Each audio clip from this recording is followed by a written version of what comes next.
그래서 중요한 건 파트 1에서의 가장 큰 특징은 어떤 역사적 사건 그리고 역사적 인물을 이야기하고 있기 때문에 중요한 건 연대순으로 전개가 된다는 거예요. 그러니까 시간 순서로 전개가 되니까 시간 순서로 전개되어 있는 글을 보시고 어떤 시간에 어떤 중요한 업적이 있었는지 중요한 사건이 있었는지를 캐치하시면서 넘어가셔야 되겠습니다. 그래서 시기별 주요 내용이 무엇인지를 확인하셔야 되고요. 언제 무엇을 어떻게 했나라는 것이 파악이 돼야 되겠죠. 그리고 유추형 문제는 글을 내어주고요. 자, 이런 평가를 사후에 이 사람이 어떤 평가를 받고 있는가라고 하는 유추 문제가 그런 질문이 보통 나오고 있습니다.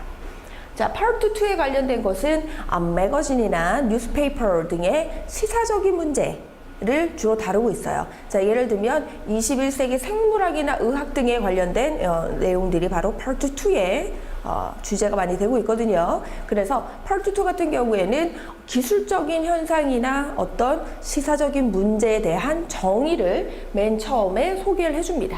그 주제에 대한 정의나 그 내용이 이런 것 때문에 뭐 요즘 각광을 받고 있다라고 내용을 소개해줘요. 그리고 전망 혹은 결론 순서로 이렇게 진행이 됩니다.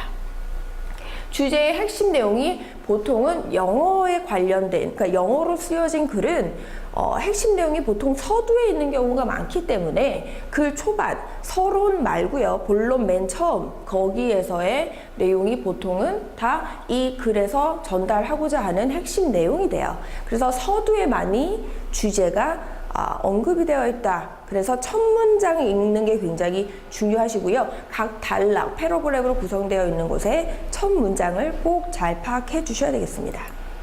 자, 그럼 파트 세 번째 볼까요? 파트 3은요. Encyclopedia article이에요. Encyclopedia가 뭐냐면 백과사전이라는 뜻이거든요. 그래서 백과사전적 지식을 내용을 전달해주고 그 내용에 관련된 질문을 물어보는 그런 유형이 바로 파트 3가 되겠습니다. 그 예를 들면 고대 그리스 올림픽 같은 경우에 너무 전문적인 내용은 아니고요. 그리고 뭐 어떤 역사나 과학적 사실 일반적인 그런 백과사전적인 지문이 나오고 있어요.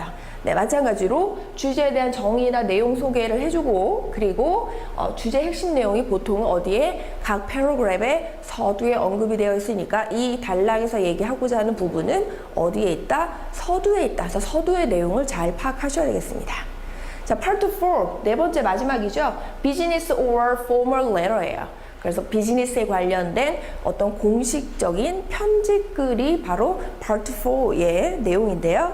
어떤 사업 통신문이나 사업 제안에 대한 내용이 주로 있겠죠. 그래서 편지글인 만큼 파트 4는 수신자, 그리고 인사말, 그 다음에 서신의 목적, 서신 목적을 본론에 본격적으로 얘기를 하고요. 이런 이유로 인해서 이 편지를 보냅니다. 그리고 세부사항, 그리고 발신자, 이런 순서로 진행이 되고 있고요. 중반부에서 글의 목적이 어디 중반부, 왜냐하면 수신자 인사말 그 다음에 오기 때문에 중반부가 본론이 나오고 있어요. 그래서 이거 같은 경우에는 서두의 모든 핵심 내용이 나옵니다 라는 것에 조금 벗어나죠. 왜 편지글이기 때문에 인사말 먼저 하고 그 다음에 바로 뭐가 온다? 서신의 목적이 온다. 이렇게 파악하시면 되겠습니다.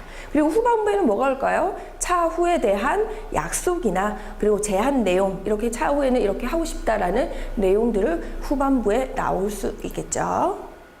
자, 그러면 독해를 들어가기 전에 스키밍이라고 하는 문제풀이 전략인데요. 스키밍이라고 하는 게 뭐냐면 글을 전체적으로 어쨌든 해석을 하셔야지만 이거에 관련된 문제를 푸실 수가 있는데 이걸 직독직해로 너무나 명확하게 해석을 하시다 보면 시간이 너무 많이 부족한 경우가 있어요. 그래서 어떻게 해야 되냐, 전체적으로 이 단락은 이런 내용을 얘기를 하고 있구나라고 빠르게 훑어보는 게 바로 스키밍이에요. 그래서 시간을 전략을 하면서 중요하게 뭘 파악하셔야 되냐, 주제가 이 부분은 패러그래프 1 같은 경우에는 이 사람이 어디에서 태어났고 어떤 환경에서 자랐구나 라는 얘기를 하고 있다라는 걸 파악하신 후에 간단하게 메모를 하신 후에 그리고 질문에서 어렸을 때 이 사람한테 영향을 주는 건 무엇이었습니까? 라고 하면 그 단락에 찾아가서 근거가 되는 문장을 찾아볼 수가 있거든요. 그래서 스키밍을 꼭 하셔야 되고요. 지문을 전체적으로 한번 가볍게 읽으시면서 그리고 첫 단락의 첫 문장과 마지막 문장, 그리고 항상 서두에 뭐가 있다라고 말씀드렸잖아요. 그리고 서두에 이 단락에서는 이런 내용을 얘기를 할 건데 구체적인 내용이 이러하다라는 구체적인 예시들이 많이 나오고 있기 때문에 첫 문장을 많이 읽어주시면 되고, 마지막 단락 경우에는 첫 문장과 마지막 단락에는 사후 평가나 뭐 앞으로의 어떤 문제점 뭐 이런 것들이 나올 수 있기 때문에 마지막 문장도 읽어주셔야 되겠습니다.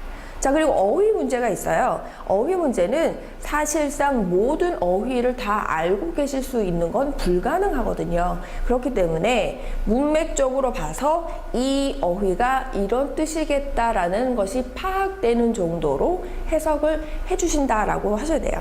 생각을 하셔야 되고, 그렇다고 해서 기본적인 어휘들을 외우면 안 된다, 외울 필요가 없다, 이런 개념으로 말씀드린 게 아니라 그거는 기본적으로 어휘는 알고 계셔야죠. 네, 기본적인 어휘를 외우되 모든 어휘를 다 알고 있을 수 없기 때문에 시험에 나오는 어휘가 굉장히 방대함으로 없기 때문에 앞뒤 문장을 통해서 그 의미를 파악해서 다른 유의어를 찾는 이렇게 연습을 해주셔야 될 것 같습니다.